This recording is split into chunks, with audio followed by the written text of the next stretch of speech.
ಮಾತ್ರೇ ನಮಃ ಗುರುಭ್ಯೋ ನಮಃ ಹರಿ ಓಂ.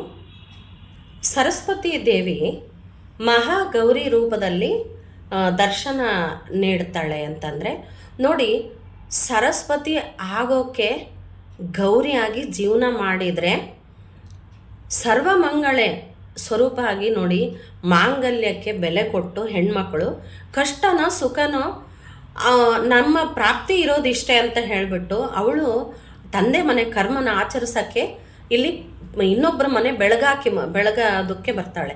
ಅಲ್ಲಿ ಬೆಳಗದೆ ಇನ್ನೊಂದು ರೀತಿಯಾಗಿ ನಡ್ಕೊಂಡಾಗ ಮಕ್ಕಳು ವಿದ್ಯಾವಂತ ಮಕ್ಕಳು ಹುಟ್ಟೋದಕ್ಕೆ ಸಾಧ್ಯ ಇಲ್ಲ.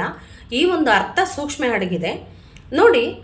ಮಾಂಗಲ್ಯಕ್ಕೆ ಬೆಲೆ ಕೊಟ್ಟು ತಾಯಿ ಮನೆ ಕೀರ್ತಿಗೆ ಕಾರಣಳಾಗಿ ಗಂಡನ ಮನೆಗೆ ಸ್ಫೂರ್ತಿಯಾಗಿ ಜೀವನ ಮಾಡೋ ಹೆಣ್ಣು ಮಕ್ಕಳಿಗೆ ಇವಳು ಇಷ್ಟು ಕಷ್ಟಪಟ್ಟಿದ್ದಕ್ಕೆ ಮಕ್ಕಳಿಗೆ ಎಂಥ ಒಂದು ರೀತಿ, ಇವಳು ಕುಟುಂಬದಲ್ಲಿ ಅವ್ರ ಮನೆಯವರೆಗೂ ಮಾತ್ರ ಹೆಸರು ತೊಗೊಂಡಿದ್ರೆ ಕಂಪ್ನಿಯಲ್ಲಿ ಮಾತ್ರ ಹೆಸರು ತೊಗೊತಾಳೆ.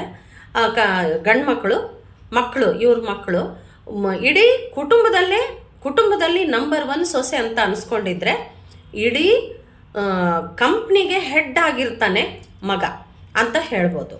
ಇದು ವಿದ್ಯೆಗೆ ಈ ಗೌರಿಗೆ ಇರೋ ಒಂದು ಕನೆಕ್ಟ್ ರೂಪ ಈ ಒಂದು ಅರ್ಥ ಕೊಡುತ್ತೆ ಅಂತ ಹೇಳ್ತಾ ಲೋಕ ಸಮಸ್ತ ಸುಖಿನೋ ಭವಂತು.